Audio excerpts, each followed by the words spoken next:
السلام علیکم، میرا نام ہے جویریہ عدیل اور آپ دیکھ رہے ہیں تختی آن لائن۔ سائنسدان ہمیشہ سے اس کوشش میں مصروف ہیں کہ وہ ایک ایسی تھیری بنا لیں جس کی مدد سے پوری کائنات اور اس میں موجود فینامیننز کو سمجھا جا سکے۔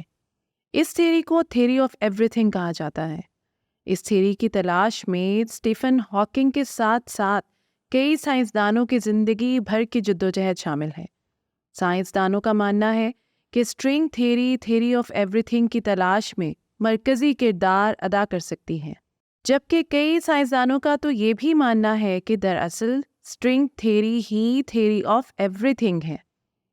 لیکن مسئلہ یہ ہے کہ اسٹرنگ تھیری کے کم و بیش 10⁵ ممکنہ جوابات ہیں۔ اب اتنے سارے سولوشنز میں سے ایک درست حل تلاش کر پانا سمندر میں سوئی تلاش کرنے کے مترادف ہے۔ لیکن سائنسدانوں کا ماننا ہے کہ اب مصنوعی ذہانت کا بنایا گیا ماڈل اس تھیری کا درست جواب تلاش کرنے میں مدد کرے گا۔ سائنسدانوں کا کہنا ہے کہ اسٹرنگ تھیری کے کئی بلین سولوشن ہو سکتے ہیں اور ہر سولوشن ایک الگ طرح کی کائنات کو بیان کرتا ہے۔ ایسے میں ایسا سولوشن تلاش کر پانا جو ہماری کائنات کی وضاحت کرتا ہو بہت مشکل کام ہے، اور پوری دنیا کے سائنسدانوں کو یہ سولوشن تلاش کرنے میں شاید لاکھوں سال لگ جاتے، لیکن AI ماڈل نے یہ کام آسان کر دیا۔ اسٹرنگ تھیری کے مطابق ہماری کائنات چھوٹے چھوٹے دھاگوں سے مل کر بنی ہے جو زمان اور مکان میں مسلسل تھرتھرا رہے ہیں۔ یہ دھاگے کئی طرح سے تھرتھراتے ہیں اور ان کے تھرتھرانے کی وجہ سے ایلیمنٹری پارٹیکلز جنم لیتے ہیں۔ ان پارٹیکلز میں بنیادی طور پر الیکٹرانز، نیوٹرینوز اور کوارکس شامل ہیں۔ نہ صرف ان دھاگوں کی تھرتھراہٹ سے پارٹیکلز جنم لیتے ہیں، بلکہ ان پارٹیکلز کے درمیان موجود فورسز بھی انہی دھاگوں کے تھرتھرانے کی بدولت ہیں۔ سائنسدانوں کا ماننا ہے کہ انہی دھاگوں کی تھرتھراہٹ کی بدولت گریویٹون بنتے ہیں۔ گریویٹون دراصل تصوراتی پارٹیکل ہیں جو فی الحال تک دریافت نہیں کیے جا سکے۔ ان پارٹیکلز کو زمان اور مکان کی چادر یعنی اسپیس ٹائم فیبرک بنانے کا ذمہ دار ٹھہرایا جاتا ہے۔ کئی سالوں سے جیسے جیسے سائنسدان اسٹرنگ تھیری کو سلجھانے کی کوشش کر رہے ہیں، ویسے ویسے ان کی مشکلات بڑھتی چلی جا رہی ہیں۔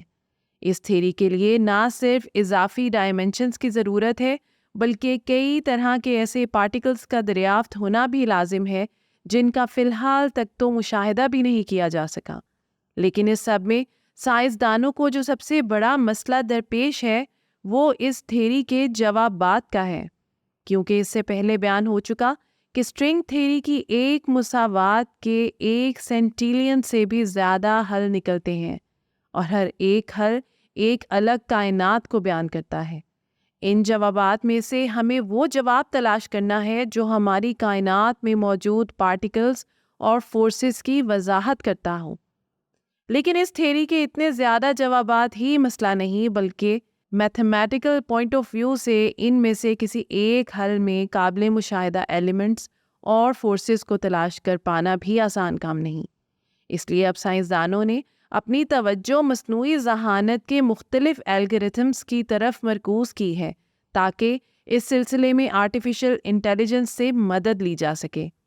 اس تناظر میں سائنسدانوں نے 2024 کے آغاز میں قابل ستائش نتائج اخذ کیے، جنہیں انہوں نے arcsix.org نامی پری پرنٹ سرور پر بھی پوسٹ کیا۔ جب سائنسدانوں نے سن 1980 میں اسٹرنگ تھیری پر کام کرنا شروع کیا تو انہوں نے نوٹ کیا کہ اس کے میتھمیٹیکل حصے کو بیان کرنے کے لیے زمان اور مکان کی 4 سمتیں کم ہیں، بلکہ کم از کم 10 ڈائمنشنز کی ضرورت ہے، جس میں سے ایک ڈائمنشن وقت کی جبکہ باقی 9 ڈائمنشنز خلا کی ہوں۔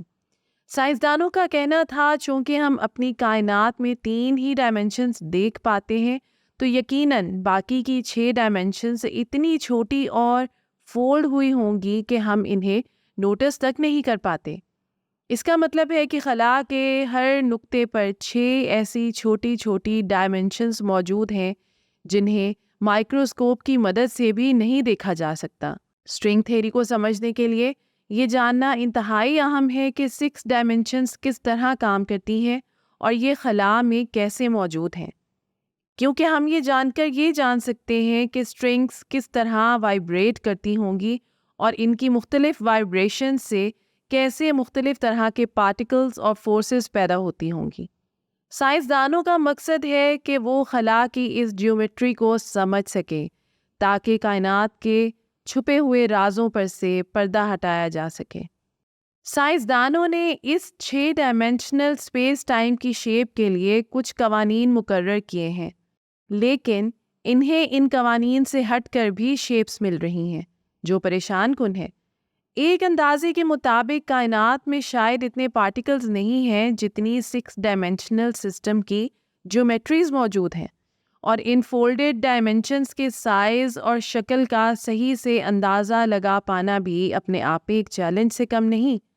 अगर यूँ कहें कि इन पेचीदा 6 डायमेंशनल शक्लों की मुकम्मल दुरुस्तगी से रियाजियाती वजाहत कर पाना नामुमकिन है तो गलत ना होगा, और अगर आप इसका सलूशन तलाश करने में कामयाब हो भी जाएं तो भी आपको ये मालूम करना पड़ेगा कि किस तरह ये छोटे धागे फोल्डेड 6 डायमेंशनल स्पेस से रिएक्ट कर रहे हैं, क्योंकि सिर्फ ये एक ही तरीका है जिसकी मदद से हम जान सकते हैं कि इस कायनात में कौन से पार्टिकल्स और फोर्सेस पैदा होंगी। लेकिन जहां आर्टिफिशियल इंटेलिजेंस में होने वाली तरक्की ने पूरी दुनिया की तवज्जो अपनी तरफ मबजूल करवाई, वहीं स्ट्रिंग थ्योरी पर काम करने वाले साइंसदानों ने भी इसमें ख़ास दिलचस्पी का इजहार किया। हम जानते हैं कि मस्नूई ज़हानत वो रियाजियाती कैलकुलेशंस आसानी कर सकती है जो इससे पहले नामुमकिन तसव्वुर की जाती थी। साइंसदानों ने न्यूरल नेटवर्क पर खसूसी तवज्जो मरकूज़ की। यहाँ आपका सवाल होगा कि न्यूरल नेटवर्क क्या है? न्यूरल नेटवर्क दरअसल मस्नूई ज़हानत के ऐसे एल्गोरिथम्स हैं जो बिल्कुल वैसे ही काम करते हैं जैसे न्यूरल कॉर्टेक्स करता है। ये नेटवर्क एक इंफॉर्मेशन को आर्टिफिशियल न्यूरॉन्स की कई तहों के दरमियान प्रोसेस करता है। ये नेटवर्क इनपुट को प्रोसेस करने के बाद मुतालिका आउटपुट में तब्दील करता है। मिसाल के तौर पर अगर आप इस एल्गोरिथम को बतौर इनपुट फोल्डेड डायमेंशंस की एक रफ सी शीट दें तो ये इसे प्रोसेस करने के बाद इस शेप की तफसीली ज्योमेट्री फराहम करेगा। इस नेटवर्क को पहले बहुत ज़्यादा डाटा की मदद से ट्रेन किया जाता है। बाद में साइंसदान इसी डाटा को ना सुलझने वाले मसाइल को सुलझाने के लिए इस्तेमाल करते हैं, और यही वो खूबी है जिसको साइंसदान स्ट्रिंग थ्योरी को हल करने और इसके जवाबात को समझने के लिए इस्तेमाल कर रहे हैं। सन 2017 में रिसर्चर्स ने न्यूरल नेटवर्क जैसे एडवांस प्रोग्राम को ये जानने के लिए इस्तेमाल किया कि जब इजाफी डायमेंशंस को फोल्ड किया जाता है तो इनकी शेप्स किस तरह की बनती हैं।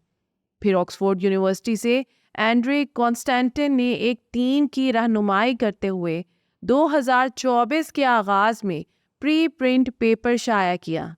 साइंसदानों ने स्ट्रिंग्स के फोल्डेड ज्योमेट्रीज के साथ रिएक्ट करने और इस रिएक्शन के नतीजे में पैदा होने वाले पार्टिकल्स और फोर्सेस को समझने के लिए दूसरे कई न्यूरल नेटवर्क से मदद हासिल की। आखिरकार साइंसदान 3 क्वार्क्स के मैसेज को मालूम करने में कामयाब हो गए।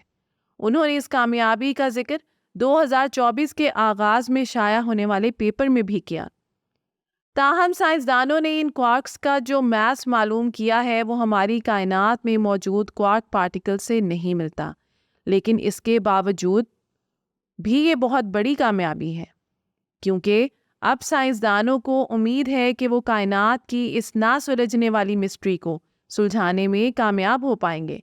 ये नतीजा हैरान कुन भी नहीं, क्योंकि साइंसदानों ने कमोपेश 10 की ताकत 500 में से कुछ रैंडम ज्योमेट्रीज को लेकर टेस्ट किया है, और वो ज्योमेट्री जो हमारी कायनात की वजाहत करती है इतनी ज़्यादा ज्योमेट्रीज में ही कहीं मौजूद है।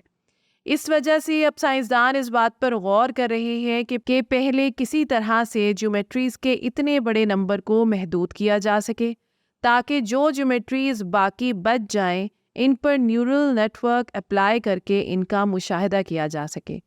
تو یہ تھی آج کی ویڈیو. امید کرتی ہوں کہ یہ ویڈیو آپ کے لیے بہت انفارمیٹیو اور دلچسپ رہی ہوگی. آپ سے گزارش ہے کہ ویڈیو کو لائک کریں اور ایسی ہی مزید دلچسپ، انفارمیٹیو اور ایجوکیشنل ویڈیوز کے لیے ہمارے چینل تختی آن لائن کو سبسکرائب کر کے بیل آئیکن کو بھی لازمی پریس کر لیں. شکریہ. ملتے ہیں ایسی ہی کسی نئی ویڈیو میں. مجھے دیجیے اجازت. اللہ حافظ.